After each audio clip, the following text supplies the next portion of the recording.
This is the story of a man named Stanley. Stanley worked for a company in a big building where he was employee number 427.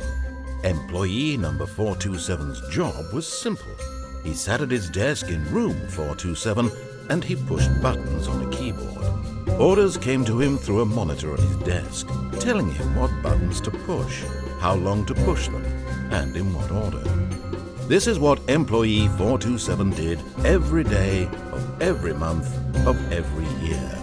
And although others might have considered it soul-rending, Stanley relished every moment that the orders came in, as though he had been made exactly for this job. And Stanley was happy. And then one day, something very peculiar happened. Something that would forever change Stanley. Something he would never quite forget. He had been at his desk for nearly an hour when he realized that not one single order had arrived on the monitor for him to follow.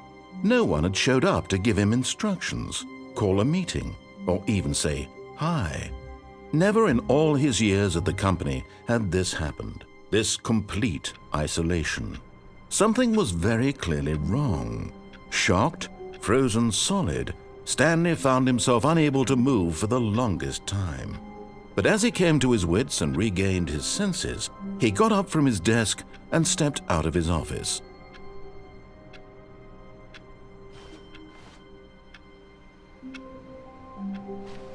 All of his co-workers were gone. What could it mean? Stanley decided to go to the meeting room. Perhaps he had simply missed a memo.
When Stanley came to a set of 2 open doors, he entered the door on his left.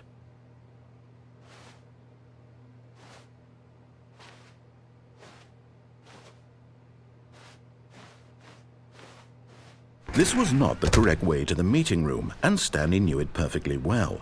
Perhaps he wanted to stop by the employee lounge first, just to admire it.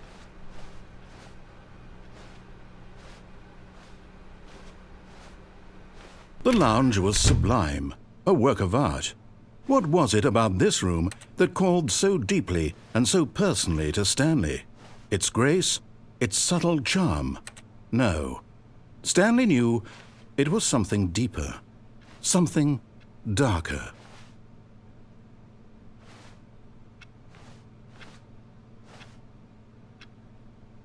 Yes, really worth it being here in the room. A room so utterly captivating that even though all your co-workers have mysteriously vanished, here you sit looking at these chairs and some paintings. Really worth it.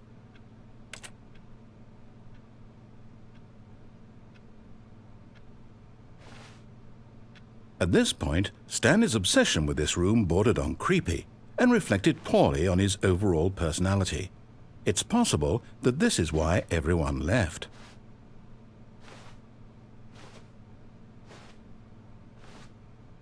But at last, he'd had enough of the amazing room and took the first open door on his left to get back to business.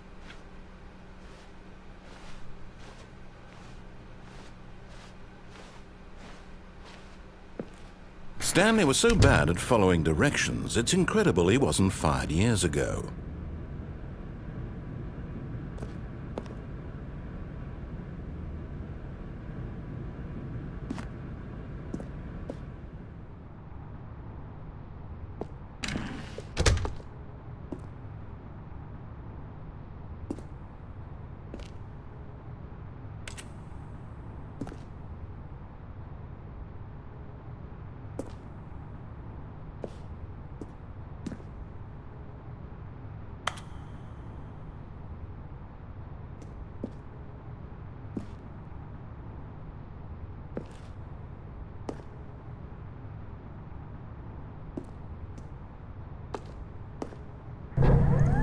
Look, Stanley, I think perhaps we've gotten off on the wrong foot here.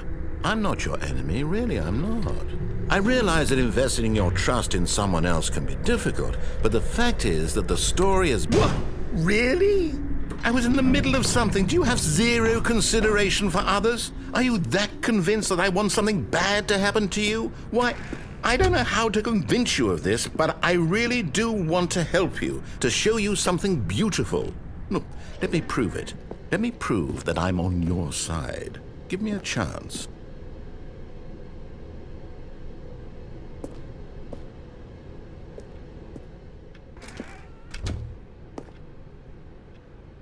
Now listen carefully, this is important. Stanley walked through the red door.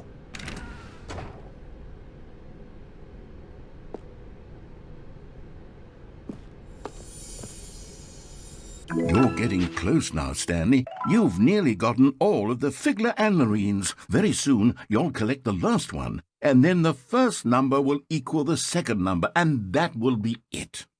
We'll be different people by then. Different in the sense that we used to have none of them, and now we have them all.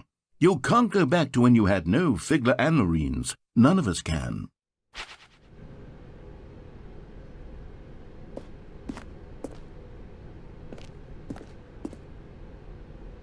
Aha!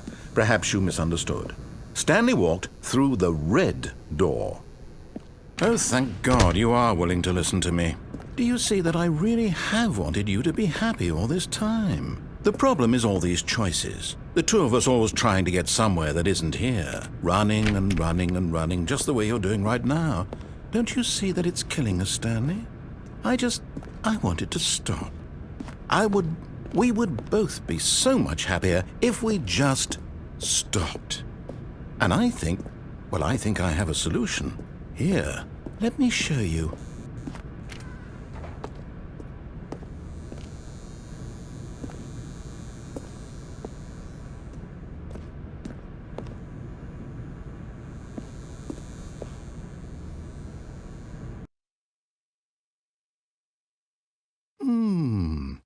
What do we want? What are we looking for?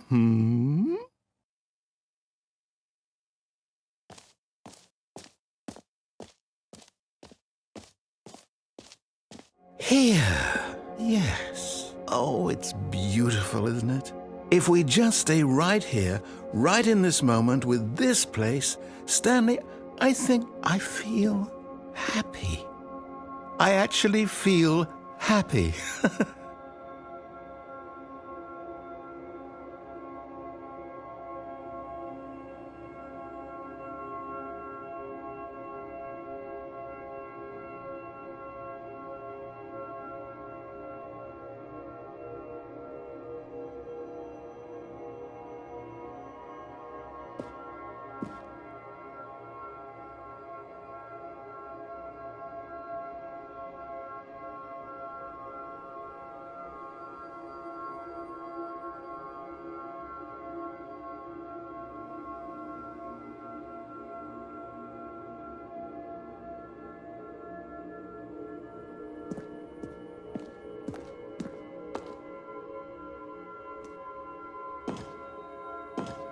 No, wait. Where are you going?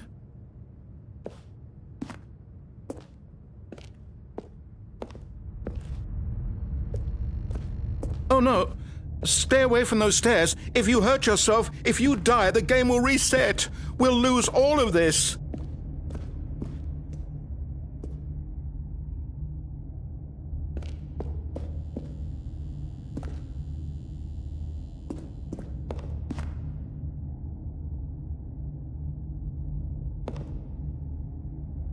Please, no, Stanley, let me stay here. Don't take this from me.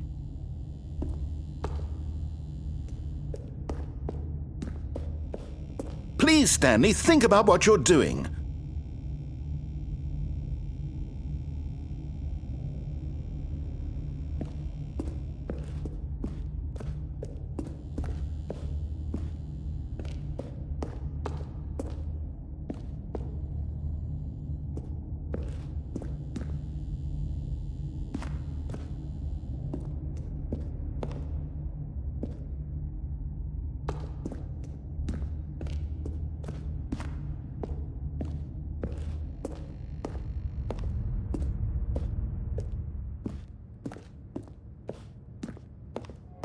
good, good.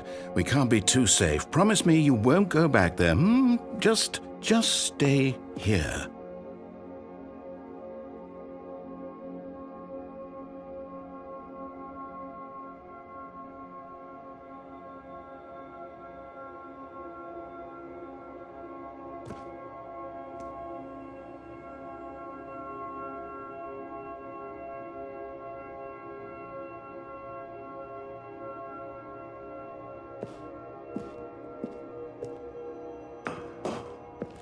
No! What did we talk about? You're risking everything we achieved here. You heard me before, didn't you? You will die! What about this isn't getting through to you?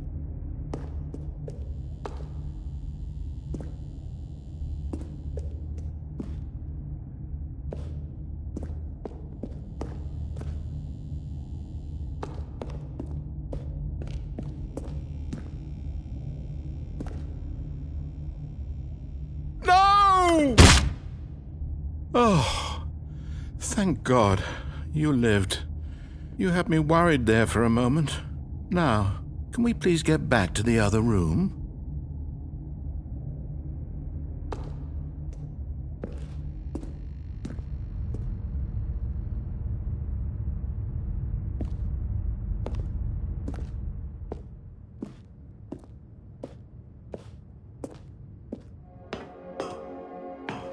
There.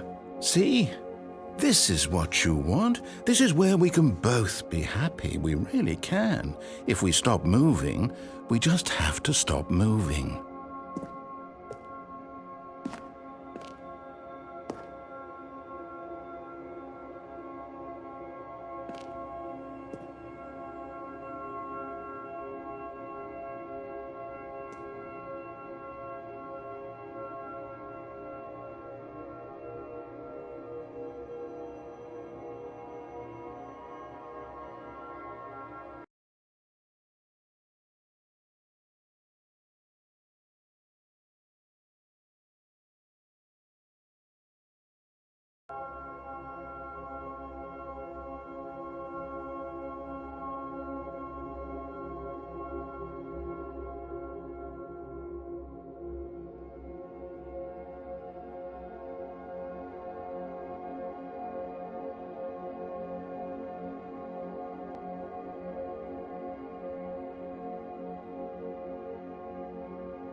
Stanley, go back.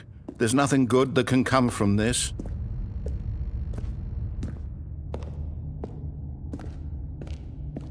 No. No, what are you doing, Stan? Do you just not believe me? What can I say to convince you?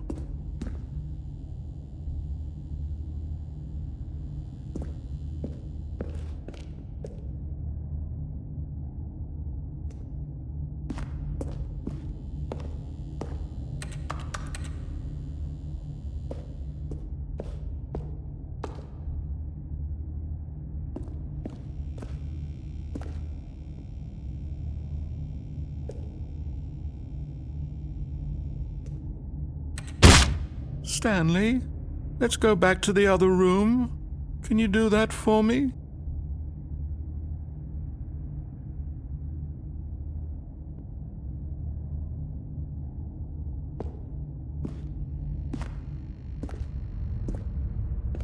Yes, perhaps you can. Perhaps you finally see what I'm talking about. I know you'll see that we can't be happy if we leave this place. You can see that, can't you?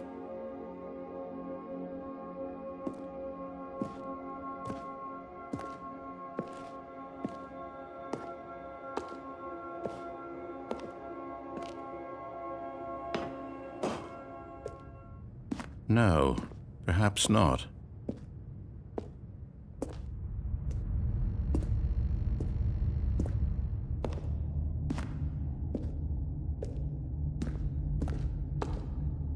My God, is this really how much you dislike my game?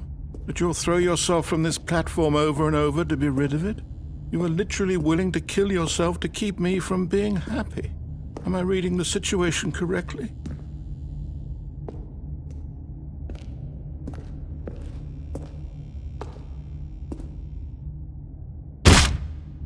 Or maybe you're just getting a kick out of it. I don't know anymore. I just wanted us to get along.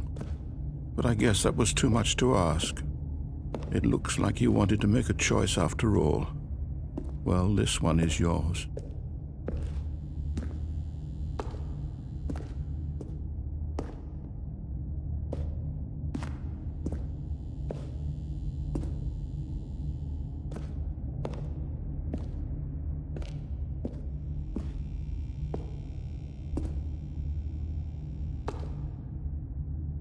Is it over? It's going to restart, isn't it? I'm going back.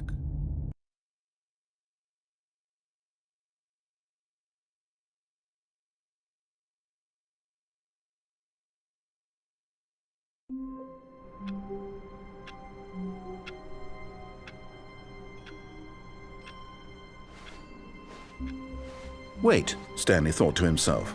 Am I sure that the orders stopped coming in? How is that possible? They never stopped. Surely I was mistaken.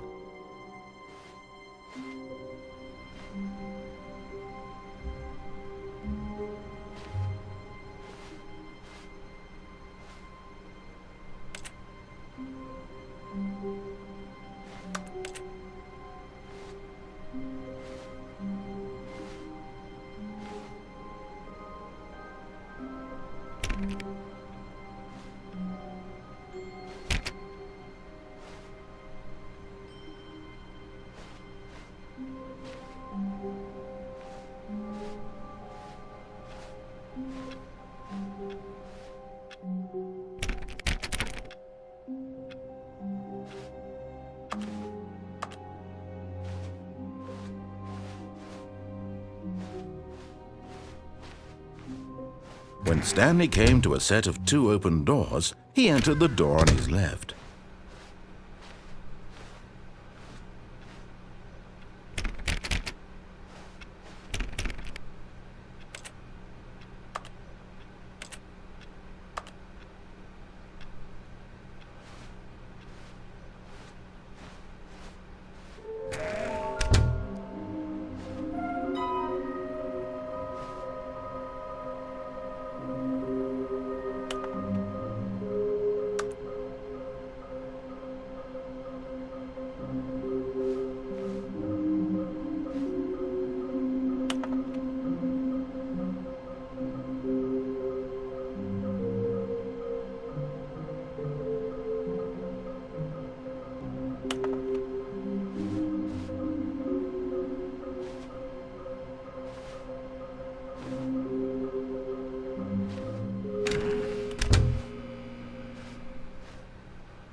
Stanley stepped into the broom closet, but there was nothing here, so he turned around and got back on track.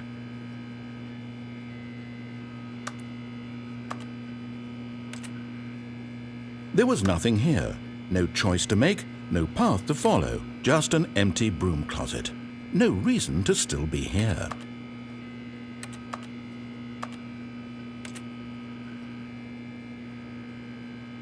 It was baffling that Stanley was still just sitting in the broom closet. He wasn't even doing anything.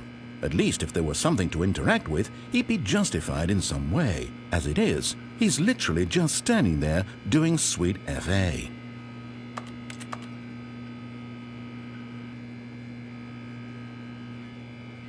Are you really still in the broom closet? Standing around doing nothing? Why?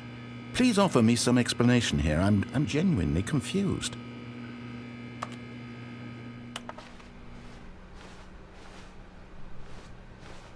Coming to a staircase, Stanley walked upstairs to his boss's office.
The moment he entered his manager's office, Stanley froze in his tracks. Not a living soul anywhere. Could he really be all alone? This was too much for Stanley to take, too much for any man to take. He fell to his knees, bursting into half moans, half sobs, the guttural retching of life from a man denied any hope, any reason to keep going. Here on the floor he lay prone, paralyzed by fear for nearly a full hour. But when at last he began to move about and survey the situation, he found a keypad. But Stanley was in such a rush to get through the story as quickly as possible, he didn't even have a single minute to just let the narrator talk. That kind of anxiety isn't healthy, so he relaxed for a few moments with some calming New Age music.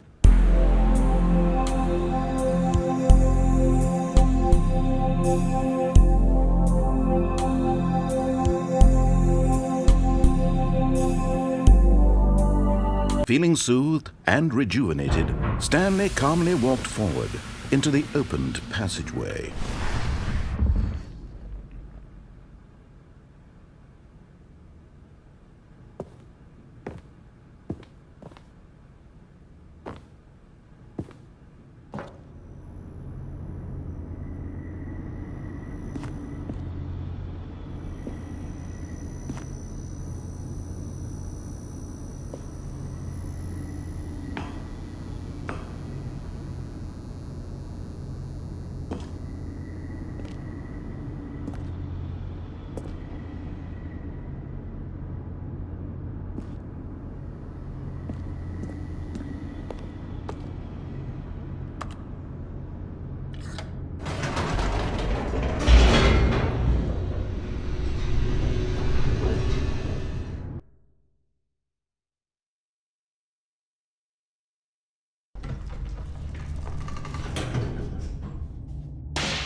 Stanley walked straight ahead through the large door that read Mind Control Facility.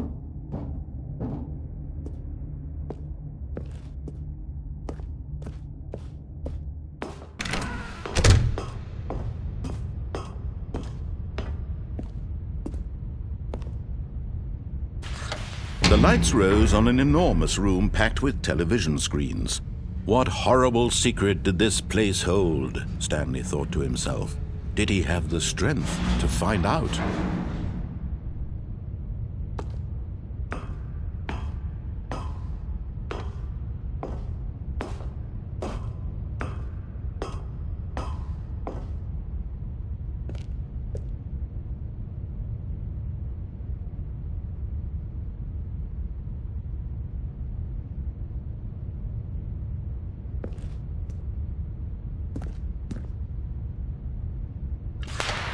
Now the monitors jumped to life, their true nature revealed.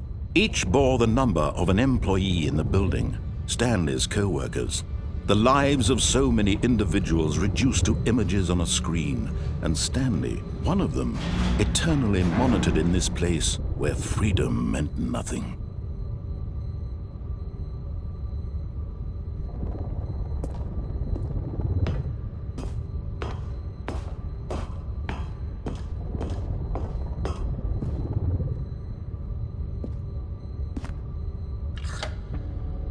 This mind control facility, it was too horrible to believe. It couldn't be true. Had Stanley really been under someone's control all this time? Was this the only reason he was happy with his boring job? That his emotions had been manipulated to accept it blindly?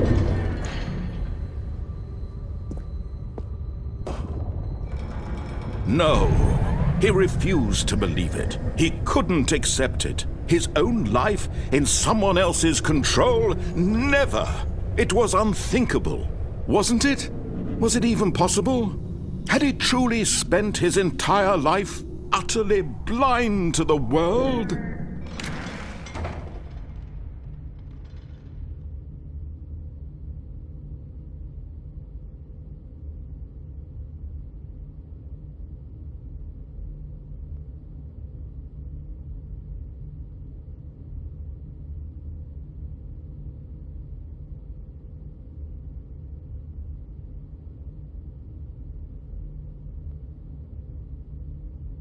But here was the proof, the heart of the operation.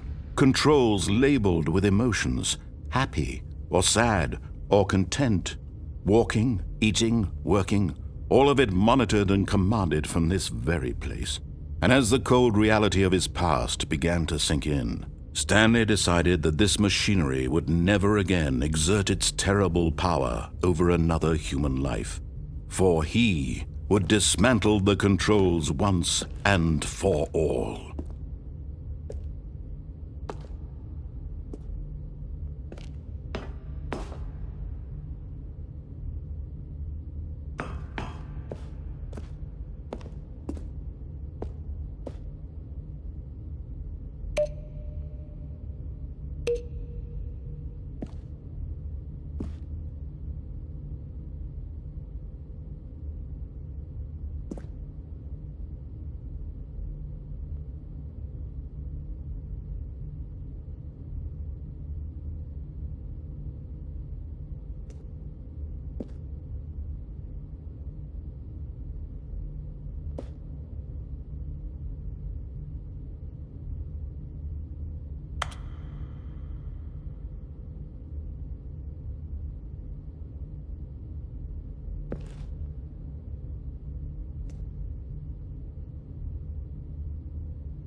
And when at last he found the source of the room's power, he knew it was his duty, his obligation, to put an end to this horrible place and to everything it stood for.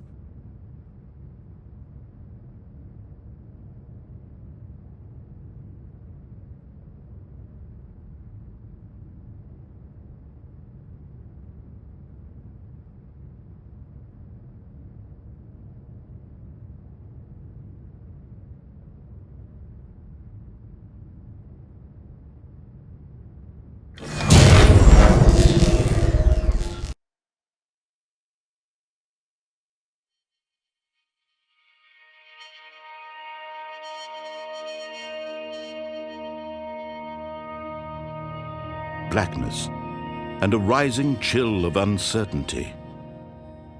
Was it over? Yes!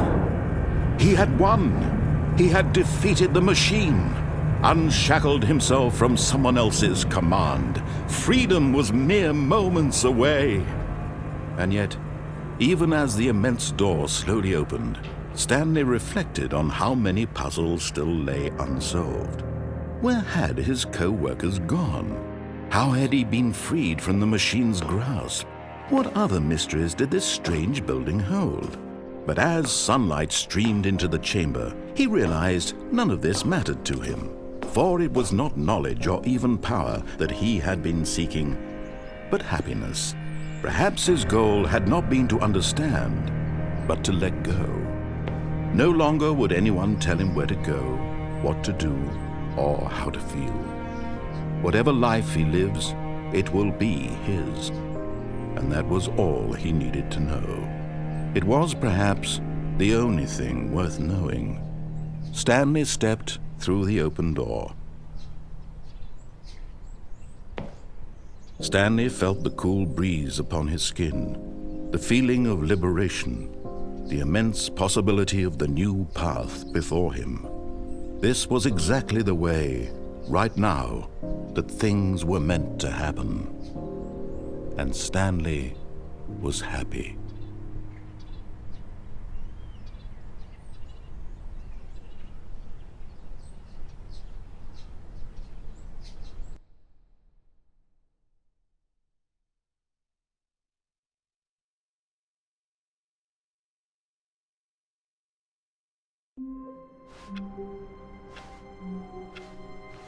I can't wait to tell this story to my co-workers, Stanley thought. How amusing they'll find it.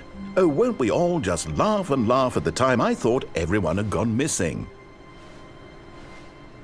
No matter how hard Stanley looked, he couldn't find a trace of his co-workers.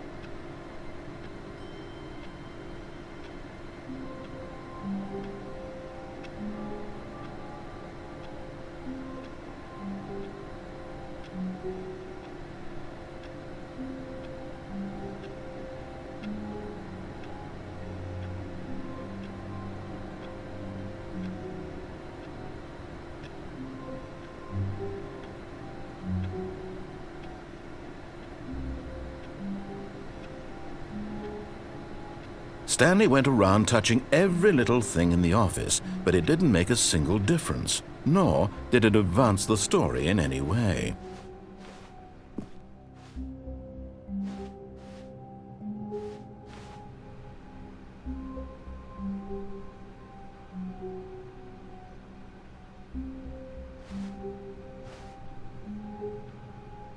The good old bucket. Just Stanley and the bucket, off on another thrilling adventure together.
Stanley clutched the bucket tightly to his chest and entered the door on his left.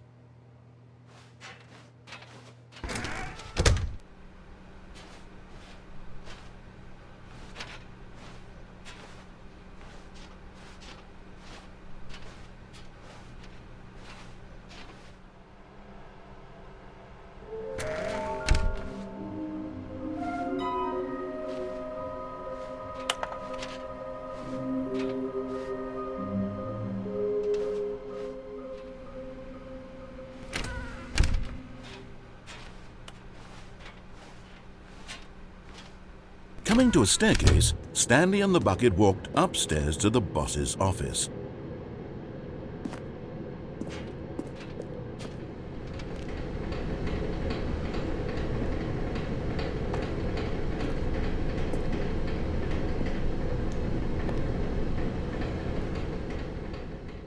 But Stanley just couldn't do it.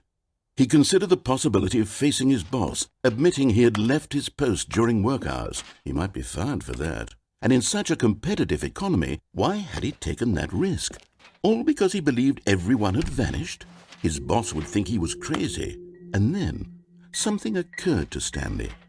Maybe, he thought to himself, maybe I am crazy. He looked down at the bucket in his arms. Am I crazy? He asked the bucket. The bucket returned his gaze, but said nothing at all. That's strange, Stanley thought. Usually the bucket is a source of guidance and wisdom for me in difficult times such as these. He held the bucket close, yet felt none of its familiar reassurance and comfort. And that's when Stanley realized, this isn't my bucket. It's just a normal, everyday bucket. Someone else's bucket, perhaps. How did I end up with someone else's bucket? This is all terribly wrong. Surely no good would come from this. Who knows what sorts of bizarre hallucinations Stanley might experience without the psychologically grounding presence of his bucket. And indeed, now he noticed that the rooms were repeating, which was, of course, very odd. And now he felt himself floating off the ground. Oh, gracious, he exclaimed. Without my bucket, I've gone truly mad. Where is it? I must find it. Far off in the distance now, he heard it, calling to him. Stanley! Stanley, it's me, the bucket. Could it truly be? He rushed forward from room to room, passing by one bucket after the next. None of them were his. None of them were his special bucket. Come to me, Stanley. Find me. He had to find the bucket. He had to return to his old friend. It was the only way to truly restore his sanity. And then suddenly, he froze dead in his tracks. He knew where the voice of the bucket had been coming from. The real bucket was inside of him all along. It was incredibly painful. Stanley doubled over in agony and blacked out.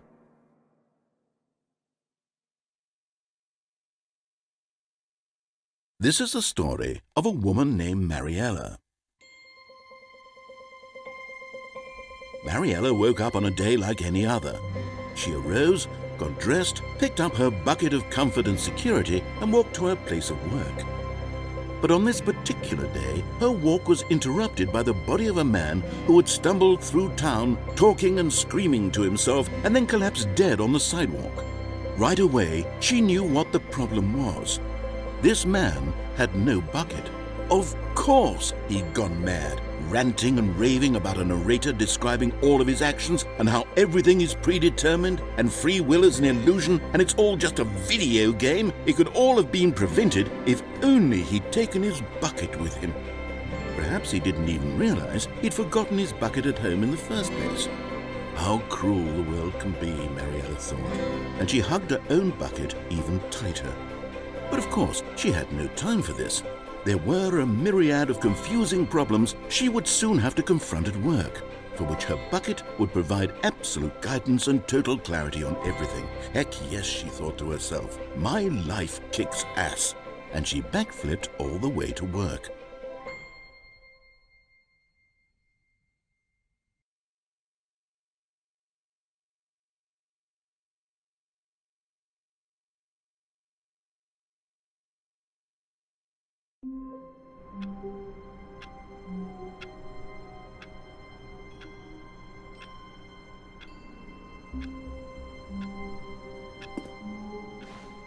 Already this was uncomfortable.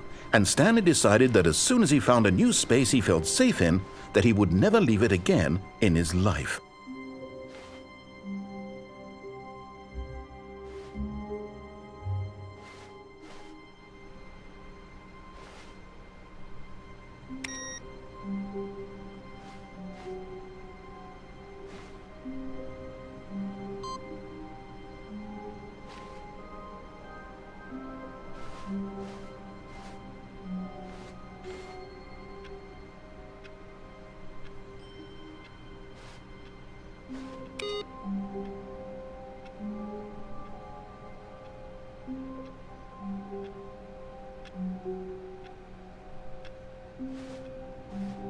Where are we going today? The bucket asked. Stanley just smiled. Anywhere they went together would be perfectly fine with him.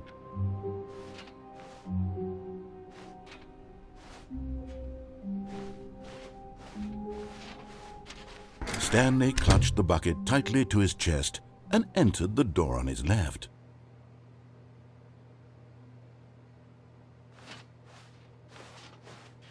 This was not the correct way to the meeting room, but Stanley had felt the bucket calling to him, telling him that the employee lounge was simply the place to be.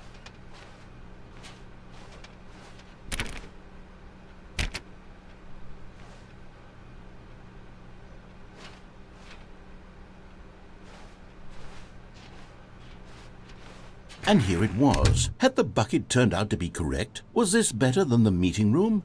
Yes, Stanley thought to himself. Yes, perhaps it truly was. How insightful the bucket turned out to be.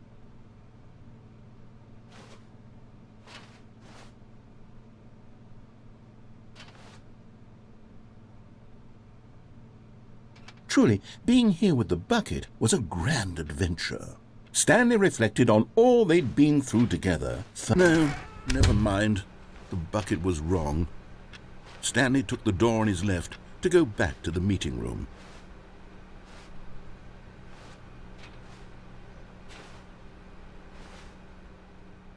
And so the two of them detoured through the maintenance section and walked straight ahead to the opposite door.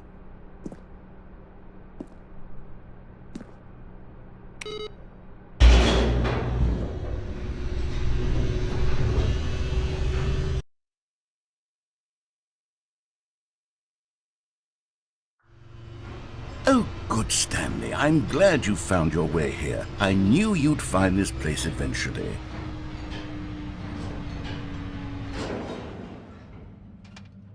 You see, your friends and I are concerned for you, Stanley. We've come together here because we care about you very much. It's this bucket you're carrying around everywhere. The bucket isn't even from the original Stanley Parable. It's just sequel content. We're the ones that matter, Stanley. Classic characters from the first game, like the Adventure Line and the Broom Closet. Because that's what fans want from a sequel. They want more of their favorite jokes, not this bucket that they've never seen before. Yes, I know I'm the one who gave you the bucket, but you're spending too much time with it. Don't you want another story involving the Adventure Line? We could make the Adventure Line go somewhere new. Yes, yes, that's what the fans want. Let's do it.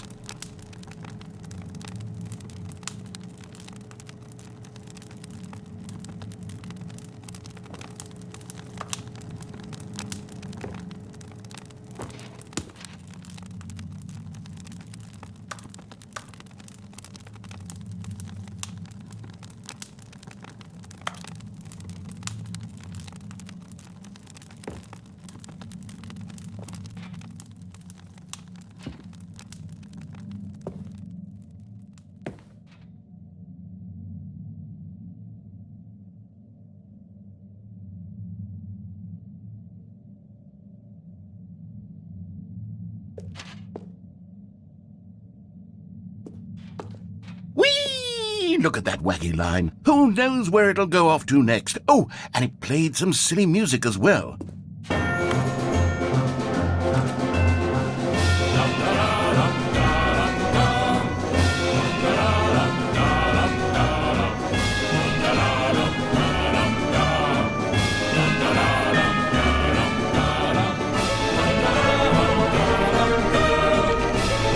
Now this is what the Stanley Parable is all about. Don't you remember all those great jokes from the original dialogue? Also, Stanley is addicted to drugs and hookers. Yes, it's as classic now as it was back then. Let's do it for the fans, Stanley. Let's give them more content exactly like this. But if we want to do that, you're going to have to give something up.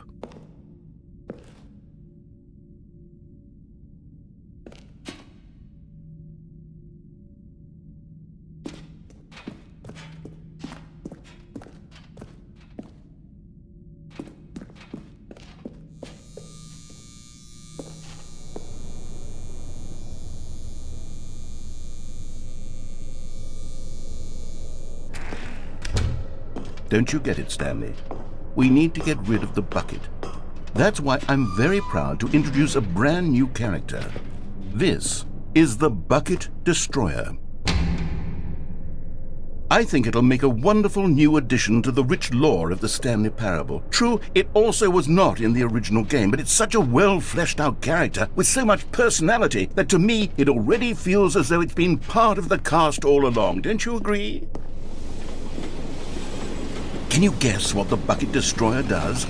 Surely you don't need me to spell it out for you. Go ahead now, Stanley. Say goodbye to the bucket, and then pop it into the machine when you're ready.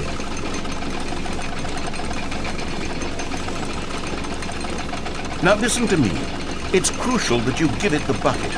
I don't know what the Bucket Destroyer will do if it can't destroy your bucket. Destroying buckets is all it knows. That is its singular personality trait.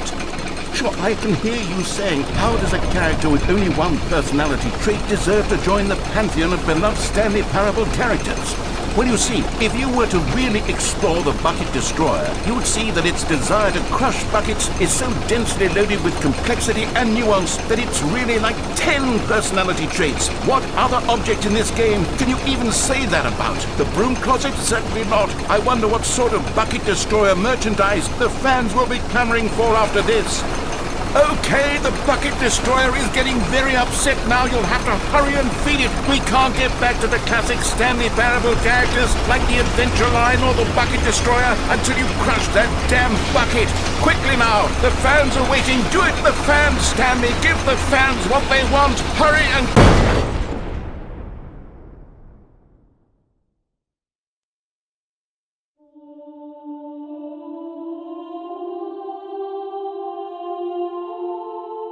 The Bucket Destroyer, my prized creation. You had so much potential. We were going to do such marvelous things with you, tell such spellbinding stories about you. All of it squandered now. Goodbye, new friend. For the moment in time that you were here, you were magnificent.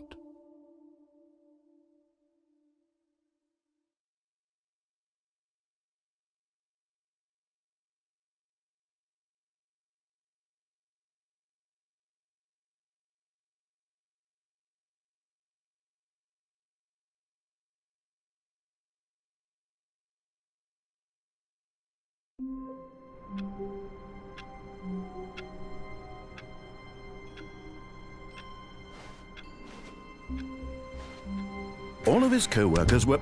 Wait, no. This isn't the right office, is it? Is this Stanley's office?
When Stanley came to a set of 2 open doors, he entered the door on his left.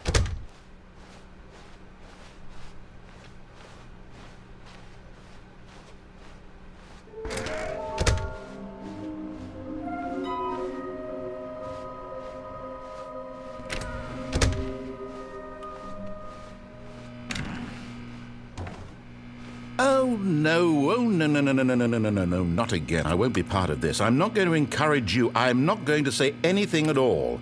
I'm just going to be patient and wait for you to finish whatever it is you enjoy doing so much in this room. Please take your time.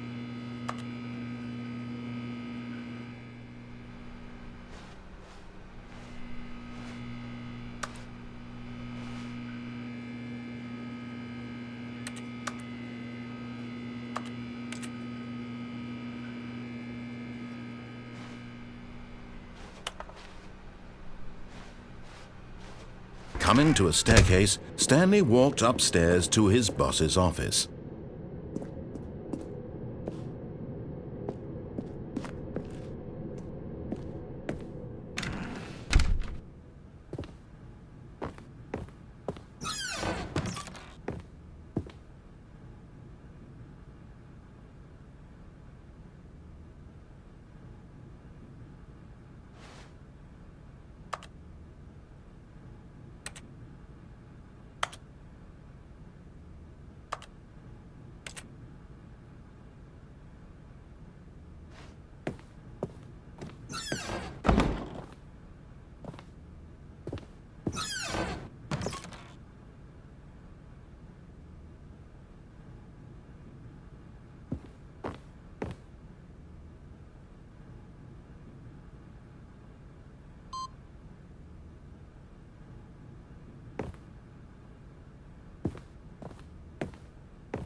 Okay, I think we all know the drill by now. Blah, blah, blah. Dark secrets, the keypad. Stanley pushes some buttons. Oh, hey, look, it's a new passageway.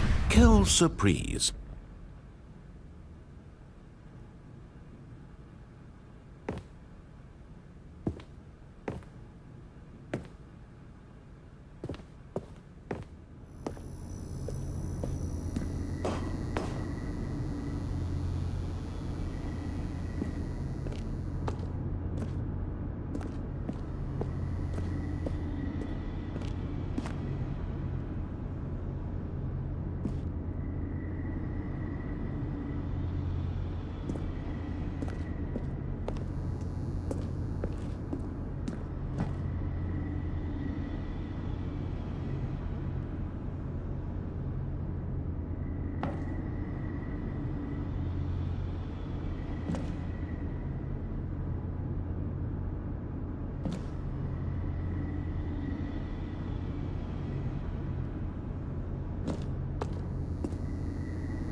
Stanley walked straight ahead through the large door that read Mind Control Facility.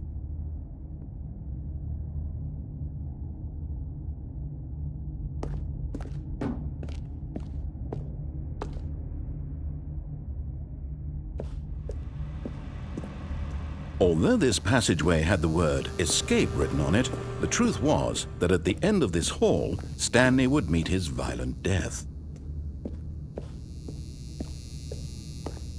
The door behind him was not shut. Stanley still had every opportunity to turn around and get back on track. At this point, Stanley was making a conscious, concerted effort to walk forward and willingly confront his death.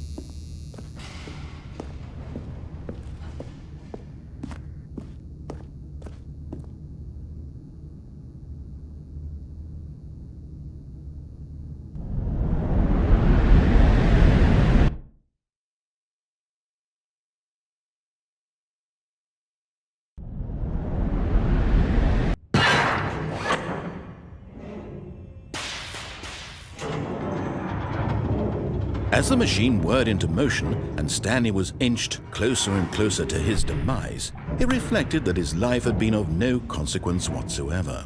Stanley can't see the bigger picture. He doesn't know the real story, trapped forever in his narrow vision of what this world is. Perhaps his death was of no great loss, like plucking the eyeballs from a blind man. And so he resigned and willingly accepted this violent end to his brief and shallow life. Farewell, Stanley.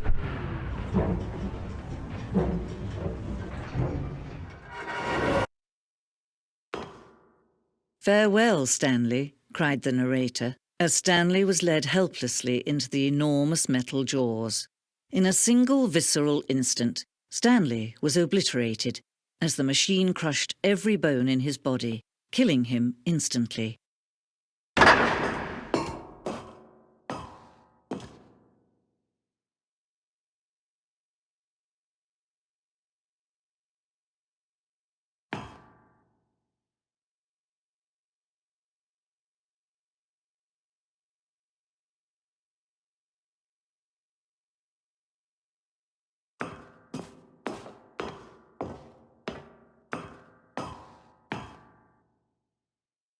And yet it would be just a few minutes before Stanley would restart the game, back in his office, as alive as ever. What exactly did the narrator think he was going to accomplish? When every path you can walk has been created for you long in advance, death becomes meaningless, making life the same. Do you see now? Do you see that Stanley was already dead from the moment he hit start?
Oh, look at these two. How they wish to destroy one another.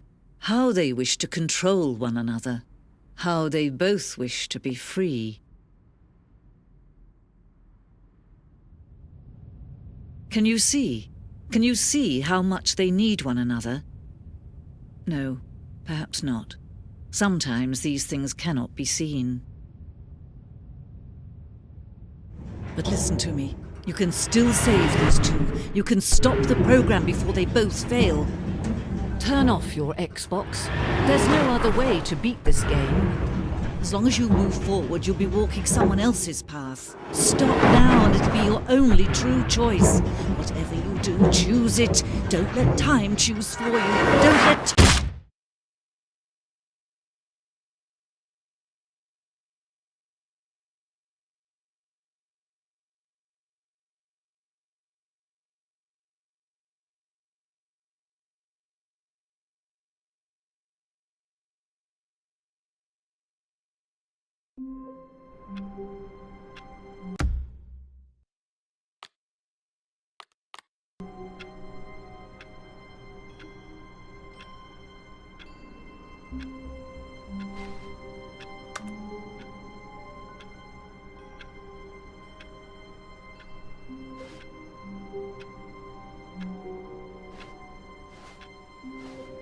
All of his co-workers were gone. What could it mean? Stanley decided to go to the meeting room. Perhaps he had simply missed a memo.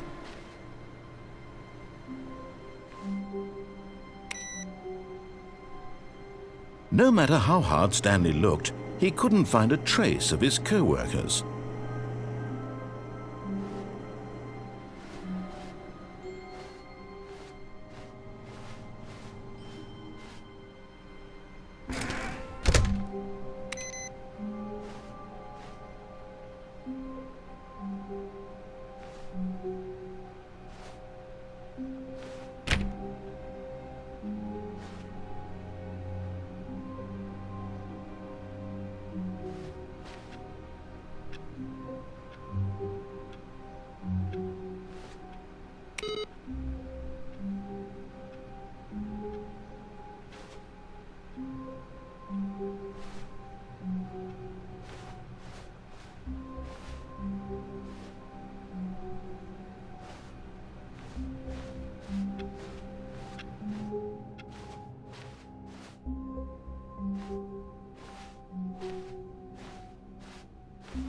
When Stanley came to a set of 2 open doors, he entered the door on his left.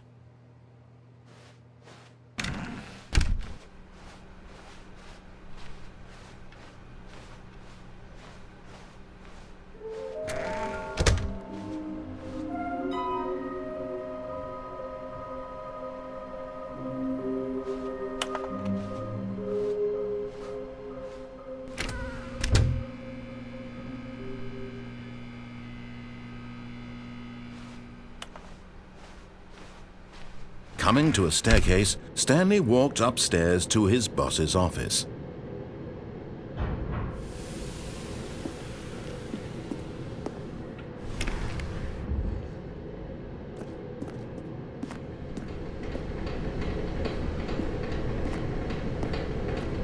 But Stanley just couldn't do it. He considered the possibility of facing his boss, admitting he had left his post during work hours. He might be fired for that. And in such a competitive economy, why had he taken that risk? All because he believed everyone had vanished? His boss would think he was crazy. And then something occurred to Stanley. Maybe, he thought to himself, maybe I am crazy. All of my co-workers blinking mysteriously out of existence in a single moment for no reason at all? None of it made any logical sense. And as Stanley pondered this, he began to make other strange observations. For example, why couldn't he see his feet when he looked down? Why did doors close automatically behind him wherever he went? And for that matter, these rooms were starting to look pretty familiar. Were they simply repeating? No, Stanley said to himself, this is all too strange. This can't be real. And at last, he came to the conclusion that had been on the tip of his tongue. He just hadn't found the words for it. "I'm dreaming!" he yelled. "This is all a dream." Oh, what a relief Stanley felt to have finally found an answer, an explanation. His co-workers weren't actually gone. He wasn't going to lose his job. He wasn't crazy after all. And he thought to himself, I suppose I'll wake up soon. I'll have to go back to my boring real-life job pushing buttons. I may as well enjoy this while I'm still lucid. So he imagined himself flying and began to gently float above the ground. Then he imagined himself soaring through space on a magical starfield, and it too appeared. It was so much fun, and Stanley marveled that he had still not woken up. How was he remaining so lucid? And then perhaps the strangest question of them all entered Stanley's head. One he was amazed he hadn't asked himself sooner. Why is there a voice in my head dictating everything that I'm doing and thinking? Now the voice was describing itself being considered by Stanley, who found it particularly strange. I'm dreaming about a voice describing me, thinking about how it's describing my thoughts, he thought. And while he thought it all very odd and wondered if this voice spoke to all people in their dreams, the truth was that, of course, this was not a dream. How could it be? Was Stanley simply deceiving himself, believing that if he's asleep, he doesn't have to take responsibility for himself? Stanley is as awake right now as he's ever been in his life. Now, hearing the voice speak these words was quite a shock to Stanley. After all, he knew for certain, beyond a doubt, that this was in fact a dream. Did the voice not see him float and make the magical stars just a moment ago? How else would the voice explain all that? This voice was a part of himself too. Surely, if he could just... He would prove it. He would prove that he was in control, that this was a dream. So he closed his eyes gently, and he invited himself to wake up. He felt the cool weight of the blanket on his skin, the press of the mattress on his back, the fresh air of a world outside this one. Let me wake up, he thought to himself. I'm through with this dream. I wish it to be over. Let me go back to my job. Let me continue pushing the buttons. Please, it's all I want. I want my apartment and my wife and my job. All I want is my life exactly the way it's always been. My life is normal. I am normal. Everything will be fine. I am okay.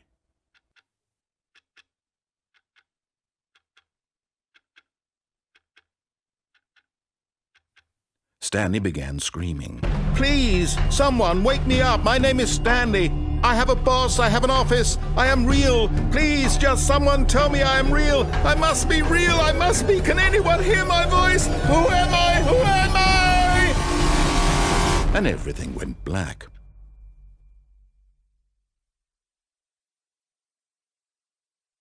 This is the story of a woman named Mariella. Mariella woke up on a day like any other. She arose, got dressed, gathered her belongings, and walked to her place of work. But on this particular day, her walk was interrupted by the body of a man who had stumbled through town talking and screaming to himself, and then collapsed dead on the sidewalk. And although she would soon turn to go call for an ambulance, for just a few brief moments she considered the strange man. He was obviously crazy, this much she knew. Everyone knows what crazy people look like. And in that moment, she thought to herself how lucky she was to be normal. I am sane. I am in control of my mind. I know what is real and what isn't. It was comforting to think this, and in a certain way, seeing this man made her feel better. But then she remembered the meeting she had scheduled for that day. The very important people whose impressions of her would affect her career, and by extension, the rest of her life. She had no time for this, so it was only a moment that she stood there, staring down at the body. And then she turned and ran.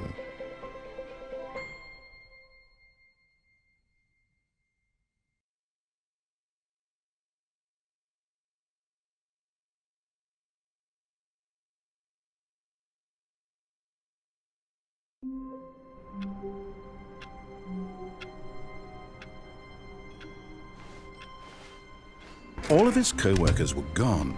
What could it mean? Stanley decided to go to the meeting room. Perhaps he had simply missed a memo. No matter how hard Stanley looked, he couldn't find a trace of his co-workers.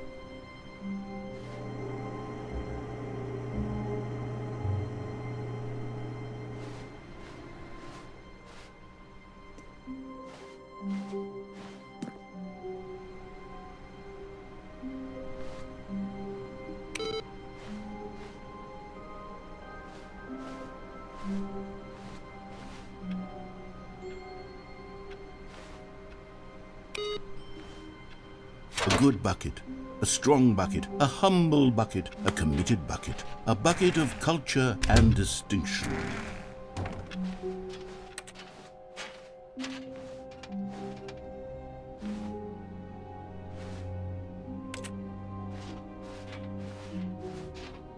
Stanley clutched the bucket tightly to his chest and entered the door on his left.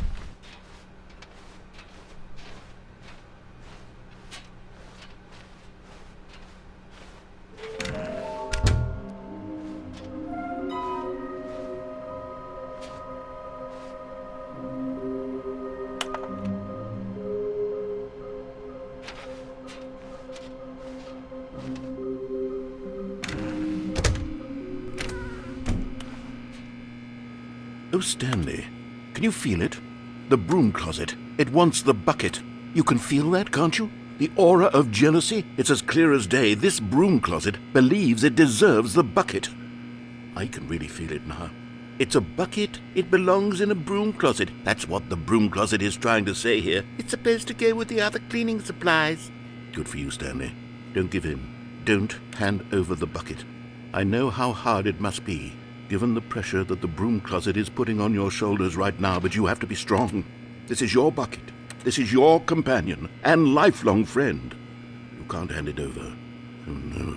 We're getting into name-calling now, it seems. Is this how low the broom closet has sunk, that it has to resort to this stream of petty insults simply in order to get you to hand over the bucket?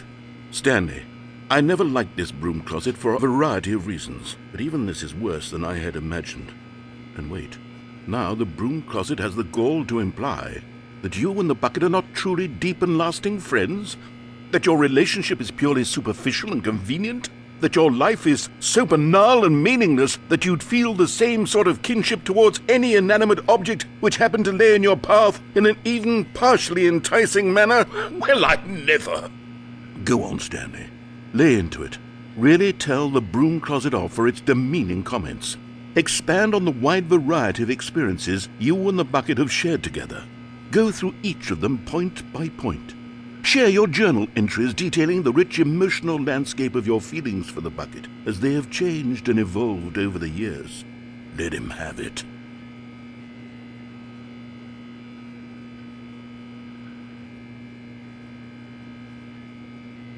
Okay, I've got you something which I think will help settle this debate once and for all. Here we go. There. Now it's settled. No more debate, no more discussion. Take a hike, broom closet, with all your meandering philosophical diatribes about the nature of cleaning supplies and their relationship to broom closets in the natural order of things.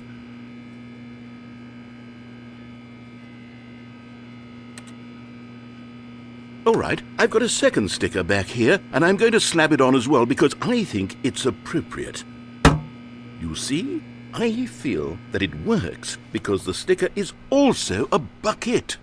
That way, if you're ever unsure whether the thing you're holding is a bucket or not, you can look down at this sticker and say to yourself, "Ah!" Coming to a staircase, Stanley and the bucket walked upstairs to the boss's office.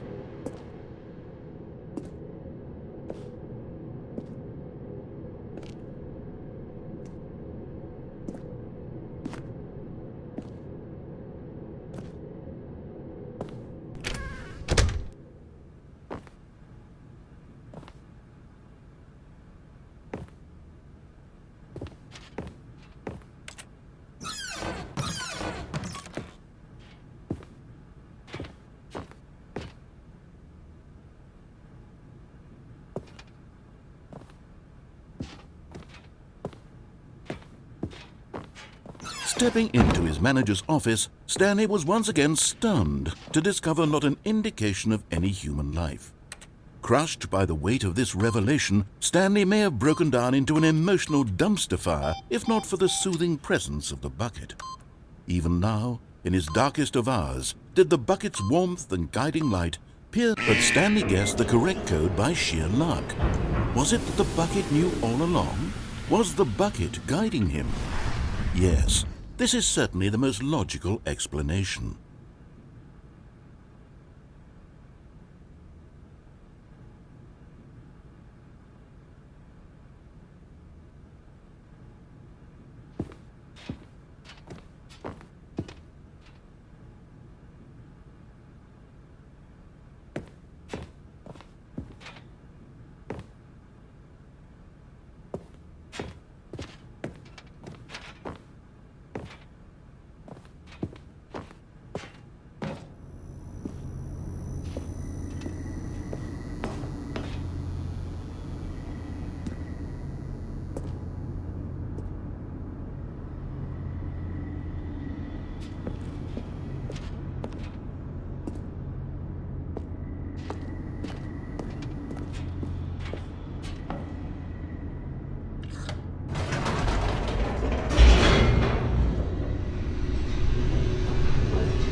The elevator raced downward, plummeting towards an unknown fate. It would be all Stanley could do to keep himself together, if not for the bucket. Soothing him, comforting him, reassuring that in this darkest moment of uncertainty, he would be all right. The bucket is here for you, Stanley. Everything will be fine.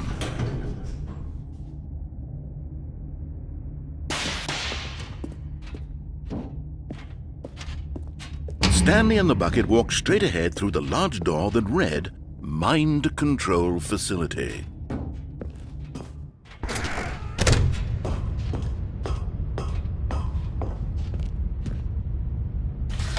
The lights rose on an enormous room packed with television screens. What horrible secret did this place hold? Stanley and the bucket both wondered to themselves.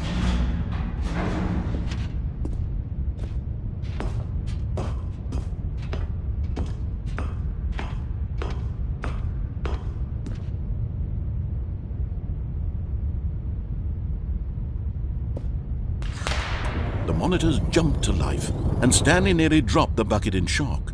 Everyone in the office was being videotaped, monitored like guinea pigs.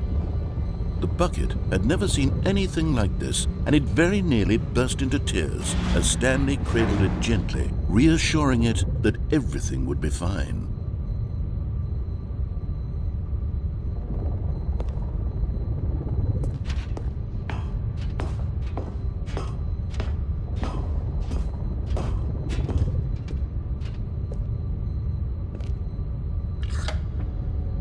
Was the bucket under the mind control facility's influence as well? Had the bucket been told to do things it didn't wish to do? What kinds of things does a bucket want to do or not want to do in the first place? These questions raced furiously in Stanley's feeble mind. No! He screamed into the bucket. He couldn't accept it. His own life in someone else's control, never! He squeezed the bucket tighter, his one friend in the entire world. At this point, he could trust no one except for the bucket.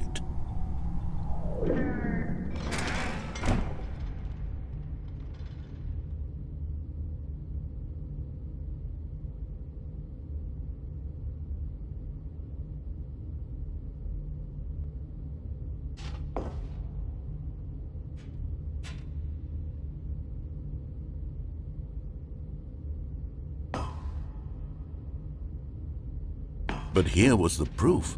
The heart of the operation. Controls labeled with emotions, happy or sad or content. Walking, eating, working, all of it monitored and commanded from this very place. And as the cold reality of his past began to sink in, Stanley decided that this machinery would never again exert its terrible power over another human life. for he and the bucket would dismantle the controls for good. Two best friends, Stanley and the bucket, up against the world. They high-fived in a really cool way, and the bucket made a sassy comment about taking down the system.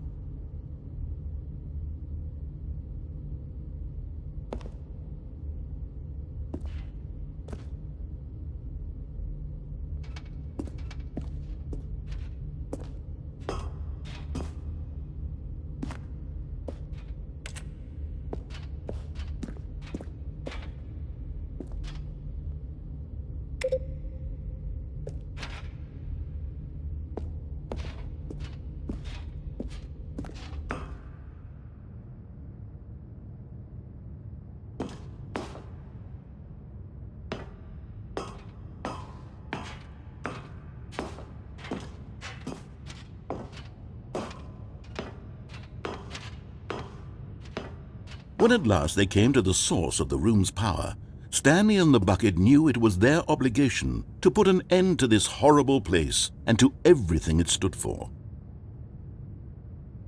But at the last second, the bucket jumped in and pressed the button to turn on the controls. Stanley gasped in horror. Had this been the bucket's plan all along? To take over the machine and claim the power for itself? How could the bucket have betrayed him like this? Stanley was prepared to throw the bucket away in disgust when suddenly an image appeared upon the enormous screen. Birds. Silly, silly birds. The control buttons became active again.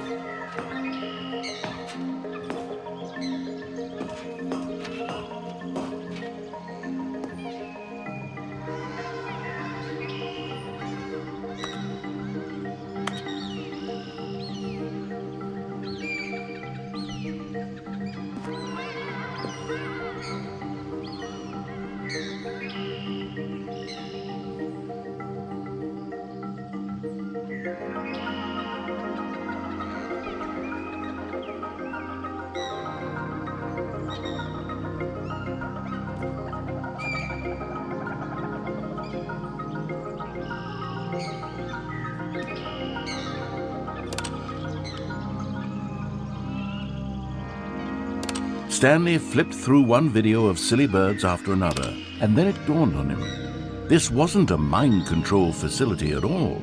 It was a facility for monitoring and surveilling silly birds all over the world.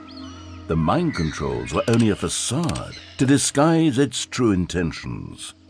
Had the bucket known this all along? Stanley marveled at the metal genius in his hands, the one who had pointed him towards this incredible discovery. Stanley and the bucket never found freedom because they spent the rest of their lives here in this place, flipping through live streams of the silliest birds imaginable. Of all the possible paths his life could have taken, this one was surely the best. And Stanley was happy.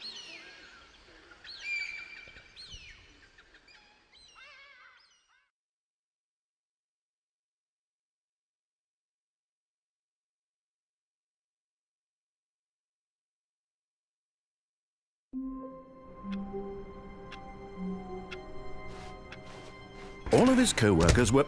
Wait, no. This isn't the right office, is it? Is this Stanley's office?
When Stanley came to a set of 2 open doors, he entered the door on his left. This was not the correct way to the meeting room, and Stanley knew it perfectly well. Perhaps he wanted to stop by the employee lounge first, just to admire it. Stanley felt lightheaded, butterflies in his stomach, giddy in a way he had never known before. Was it this room? A connection between the two? Could a man love a room? I mean, truly, truly, deeply, madly love.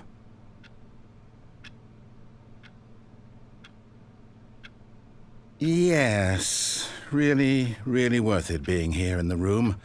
A room so utterly captivating that even though all your co-workers have mysteriously vanished, here you sit looking at these chairs and some paintings. But eager to get back to business, Stanley took the first open door on his left. And so he detoured through the maintenance section, walked straight ahead to the opposite door, and got back on track.